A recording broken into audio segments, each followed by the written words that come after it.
Hello again, everyone, especially to those who are looking for a job. We have a gasoline station sales job position scheduled for interview tomorrow, 6:27. Friday at our office in Tokyo at Kanda Station. So we are looking for actually 30 people for this one. So please be reminded, we're looking for 30 people. The job is located we have in Tokyo, Saitama. There is also in Aichi Prefecture.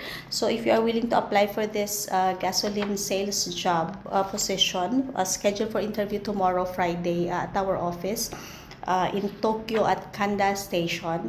So the salary for this is from 188,000 yen to 350,000 yen, and there will be bonus also, so you must speak at least conversational Japanese for this one. So if you are willing to apply, please comment down below, or you can also call our office number at 0362068058. And by the way, this has visa support once you are hired. Thank you.